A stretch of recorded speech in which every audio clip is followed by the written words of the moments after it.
नमस्कार। मैं डॉक्टर बिंदु भसीन, सह आचार्य इतिहास विभाग, डूंगर महाविद्यालय, बीकानेर। आज मैं बीए सेकेंड ईयर के स्टूडेंट को पेपर फर्स्ट के अकबर की साम्राज्यवादी नीति पर अपना व्याख्यान दूंगी।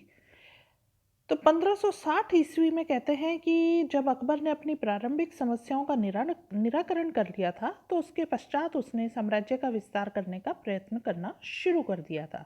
तो सबसे पहले 1561 ईस्वी में उसने मालवा पर विजय हासिल करी। तो इस समय मालवा का जो तत्कालीन शासक था वो बाज बहादुर था, जो अत्यंत विलासी प्रवृत्ति का था। अतः उसके शासनकाल में मालवा की जनता बहुत दुखी थी। निजामुद्दीन लिखते हैं कि इस समय सम्राट को विदित हुआ कि बाज बहादुर विलासिता में डूबा हुआ है और शासन की ओर पर्याप्त ध्यान नहीं देता। अत्याचारी और साहसी लोग गरीब व असहाय लोगों को सता रहे हैं और किसान लोग दुखी हैं। अकबर ने इस अवसर का लाभ उठाते हुए एक शक्तिशाली सेना आदम खां और पीर मोहम्मद खां के नेतृत्व में मालवा भेजी। इस मुगल सेना के मालवा पहुंचने पर बाज बहादुर जो था, बुरहानपुर की ओर उसने पलायन कर लिया था। आदम खां ने मालवा पर अधिकार किया और वहां पर अत्यधिक अत्याचार किए। उसने बाज बहादुर के हरम की स्त्रियों को अपने पास रखा और कुछ हाथी आदि अकबर के पास लूट के माल के रूप में भेज दिए थे। आदम खां के अत्याचारों और हरम की स्त्रियों पर अधिकार कर लिए जाने का जब पता अकबर को लगा, तब वह अत्यधिक क्रोधित हुआ और उसने 27 अप्रैल 1561 ईस्वी को सेना के साथ मालवा की ओर प्रस्थान किया था। अकबर के मालवा पहुंचने पर लूट का समस्त माल आदम खां ने अकबर को भेंट किया। आदम खां को अकबर ने माहम अनगा, जो उसकी अपनी धायमा थी अकबर की, उसके बीच में पड़ने के कारण अकबर ने उसे क्षमा किया और कुछ समय मालवा में रुकने के बाद अकबर आगरा लौट आया और उसने आदम खां के स्थान पर पीर मोहम्मद खां को मालवा का सूबेदार नियुक्त कर दिया था। पीर मोहम्मद खां ने सूबेदार बनने के बाद बुरहानपुर पर आक्रमण करने का निश्चय किया। बुरहानपुर के रास्ते में उसने बीजापुर, सुल्तानपुर, खानदेश पर विजय प्राप्त की और उसके बाद वह बुरहानपुर पहुंचा और बुरहानपुर पर भी उसने अधिकार किया। किंतु जब वह लूट का माल लेकर लौट रहा था, तो बाज बहादुर ने उस पर आक्रमण कर दिया, जिससे पीर मोहम्मद खां मारा गया। इस प्रकार कहते हैं मालवा जो है उस पर बाज बहादुर का पुनः अधिकार हो गया था। और जब ये सूचना अकबर को मिली, तो उसने अब्दुल्ला खां उजबेक को मालवा पर पुनः विजय करने के लिए भेजा था। अब्दुल्ला खां ने 1562 में मालवा पर पुनः अधिकार किया। बाज बहादुर ने भागकर मारवाड़ के जो शासक उदय सिंह थे और बाद में गुजरात के शासक के यहाँ उसने शरण ली थी। अकबर ने अब्दुल्ला खां को मालवा का सूबेदार बनाया। कुछ समय बाद यानी कि 1565 में अब्दुल्ला खां ने भी अकबर के विरुद्ध विद्रोह कर दिया था, किंतु उसे परास्त होकर भागने के लिए विवश होना पड़ा था। अब्दुल्ला भागकर जौनपुर गया, जहां 1565 में वह उस समय मारा गया जब जौनपुर के खाने जामा ने विद्रोह किया था और अब्दुल्ला खां के बाद मालवा का जो गवर्नर है वो बहादुर खां को बना दिया गया था। 1561 ईस्वी में ही अकबर ने अफगानों पर भी विजय हासिल करी थी। अफगान शासक आदिल शाह के पुत्र शेर खां ने एक शक्तिशाली सेना के साथ जौनपुर पर आक्रमण किया था। जौनपुर में मुगल सूबेदार खाने जहां अली कुली खां शासन कर रहा था। खाने जमा ने शेर खां को परास्त किया और उसे भागने के लिए विवश कर दिया था। 1561 ईस्वी में ही खाने जमा का विद्रोह शुरू हो गया। शेर खां पर विजय प्राप्त करने से जौनपुर का सूबेदार खाने जमा स्वयं को अत्यधिक शक्तिशाली समझने लग गया था। अकबर तब कहते हैं अकबर तक जब ये सूचना पहुंची कि वह स्वतंत्र होने के लिए प्रयत्नशील है, तब अकबर तुरंत जौनपुर पहुंचा और खाने जमा ने कहते हैं अकबर को अनेक उपहार भेंट किए, जिन्हें अकबर ने स्वीकार किया और उसके पश्चात अकबर आगरा लौट आया था। मेड़ता विजय की बात करें तो अकबर के समय में मेड़ता पर मालवा का अधिकार था, जिसने मेड़ता में जयमल राठौड़ को सामंत नियुक्त किया था। अकबर द्वारा मिर्जा शरफुद्दीन हुसैन को मेड़ता पर अधिकार करने के लिए भेजा गया। मुगल सेना के मेड़ता पहुंचने पर जय सिंह राठौड़ मेड़ता से भाग गया और थोड़े से ही संघर्ष के बाद मेड़ता पर मुगलों का आधिपत्य स्थापित हो गया था। 1564 ईस्वी में गोंडवाना पर भी विजय हासिल करी थी उसने। कहते हैं यह जो दुर्ग है वो जबलपुर में स्थित है।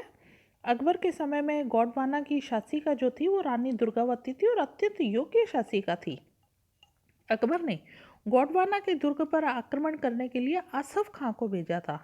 ये एक शक्तिशाली सेना के साथ इसने दुर्गावती पर आक्रमण किया था।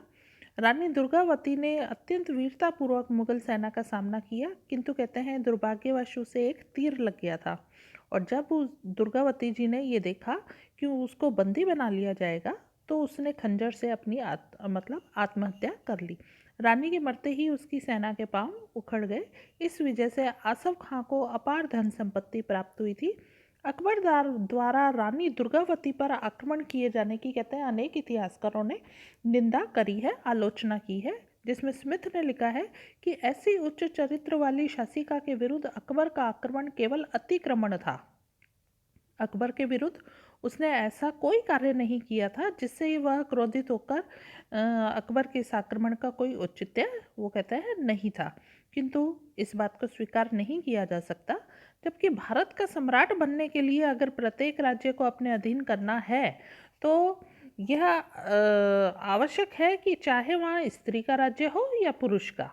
इसी कारण प्रोफेसर आर.पी. त्रिपाठी लिखते हैं कि अकबर एक स्त्री से नहीं वरन एक शक्तिशाली राज्य से युद्ध कर रहा था जो अफगानों का मित्र था।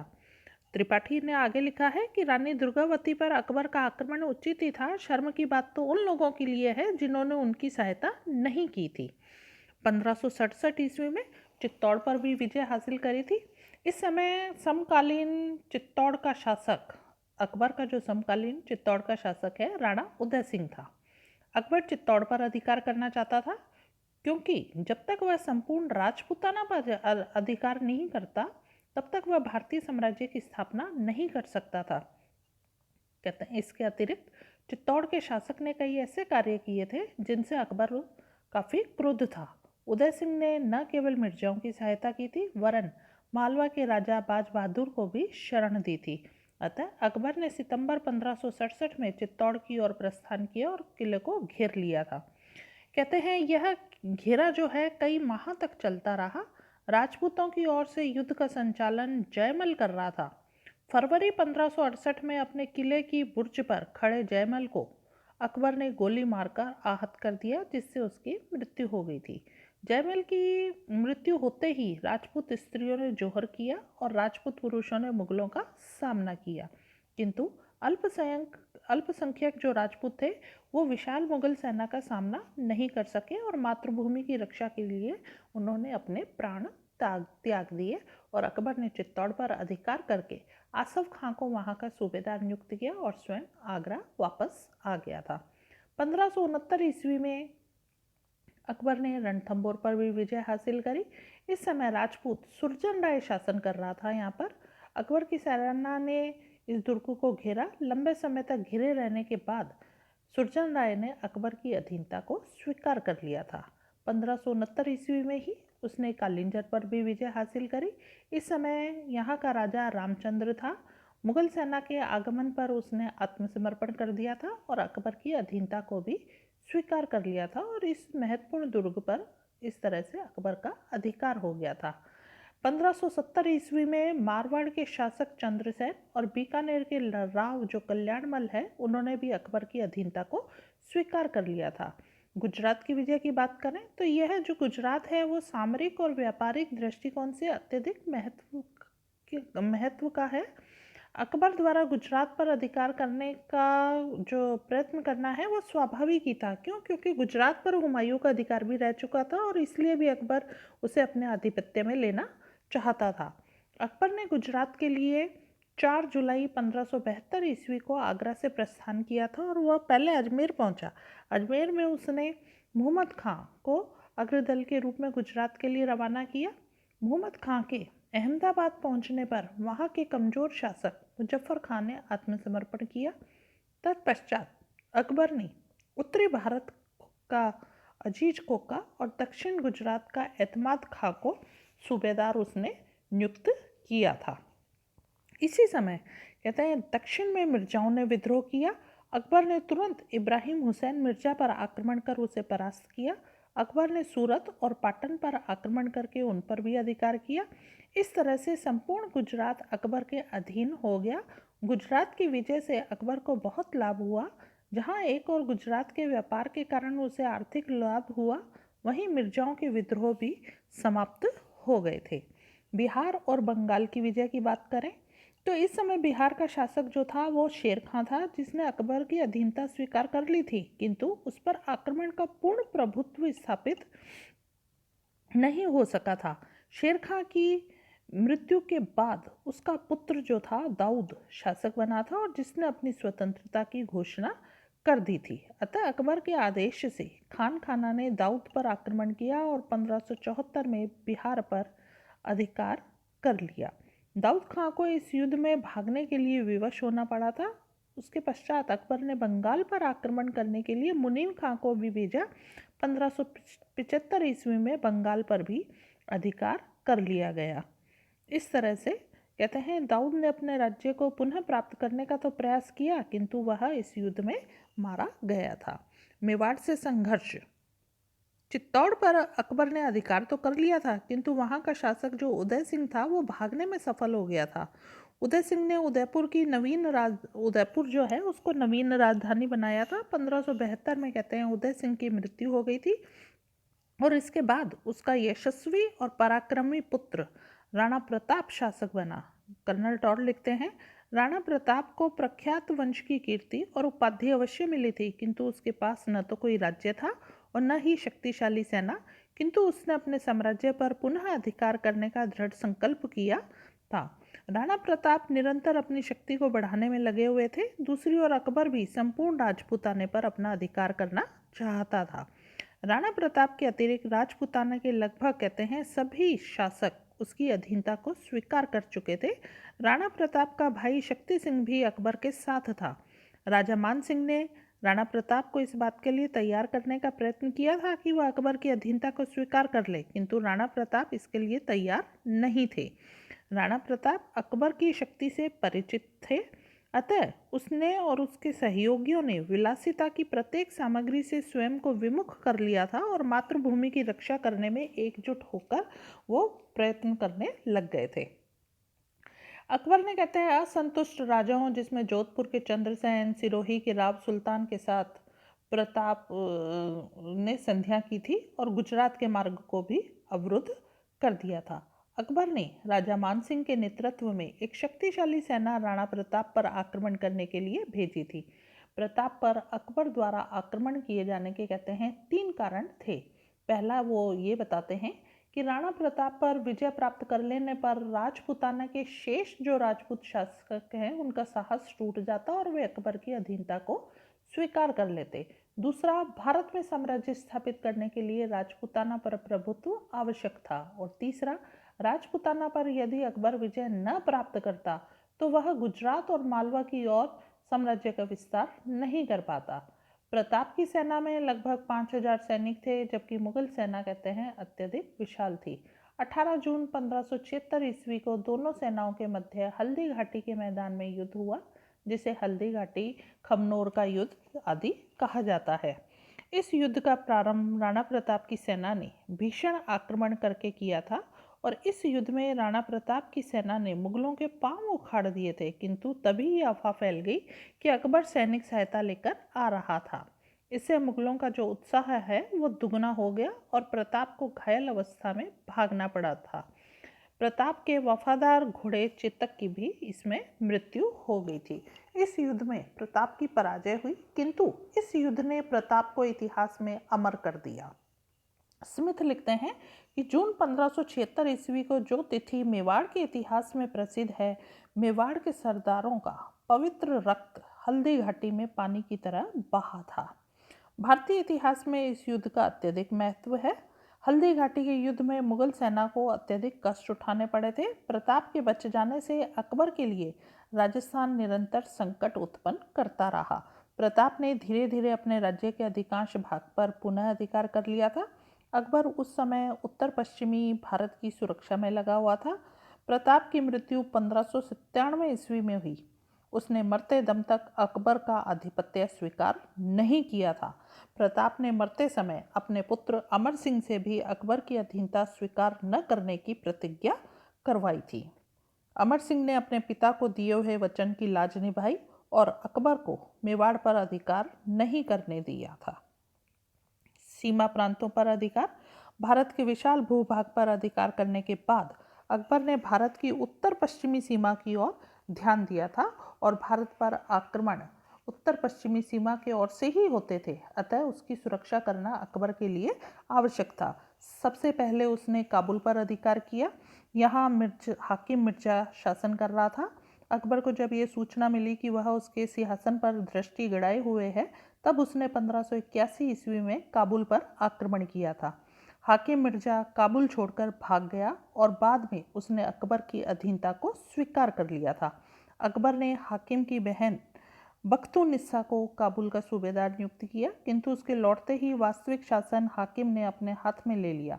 अकबर ने काबुल पर आक्रमण के लिए पुनः सेना भेजी, किंतु इसी बीच कहते हैं हाकिम की मृत्यु हो गई और काबुल की समस्या जो है वो स्वतः ही सुलझ गई थी। उसके पश्चात अकबर ने 1585 ईस्वी में स्वात और बाजौर में रहने वाली यूसुफजाई जाति के विद्रोह को कुचलने के लिए सेना भेजी। इस युद्ध में अकबर का जो प्रिय बीरबल है वो मारा गया था। काफ़ी संघर्ष के पश्चात यूसुफजाई जाति के विद्रोह को मुगल सेना कुचलने में सफल रही थी। उसके पश्चात अकबर ने कश्मीर के शासक पर आक्रमण किया। कश्मीर का इस समय तत्कालीन शासक जो था वो था यूसुफ खां। उसने 1596 ईस्वी में अकबर से संधि की, किंतु अकबर ने उसे बंदी बना लिया और कश्मीर पर अधिकार कर लिया। बाद में यूसुफ को बिहार में एक जागीर प्रदान कर दी गई थी। अकबर दक्षिणी सिंध पर भी अधिकार करना चाहता था, जहां मिर्जा जानी बेग शासन कर रहा था। 1590 में अब्दुल रहीम खान खाना ने अकबर के आदेश से उस पर आक्रमण किया और उस पर विजय प्राप्त की थी। इस प्रकार कहते हैं दक्षिणी सिंध पर भी अकबर का आधिपत्य हो गया था। 1595 ईस्वी में अकबर ने कंधार और बलूचिस्तान को भी अपने साम्राज्य में मिलाया। इस प्रकार कहते हैं कि अकबर ने अपनी विजयों से उत्तर पश्चिमी सीमा प्रांत पर अधिकार कर लिया था और भारत की सीमाओं को सुरक्षित कर लिया था। अकबर की दक्षिण नीति की बात करें तो संपूर्ण उत्तर भारत पर अधिकार करने के बाद अकबर ने अपनी साम्राज्यवादी नीति का जो रुख है वो दक्षिण की ओर किया। मालवा, गुजरात, उड़ीसा पर अधिकार कर लेने के बाद उसका संपर्क कहते हैं दक्षिण भारतीय राज्यों से भी हुआ था। अकबर को ज्ञात हुआ था कि दक्षिण भारत के शासकों में एकता का अभाव था। वे सदैव परस्पर लड़ते रहते थे और उन्हें इस बात की फिक्र नहीं थी कि उनकी स्वतंत्रता के लिए पारस्परिक सौहार्द आवश्यक था।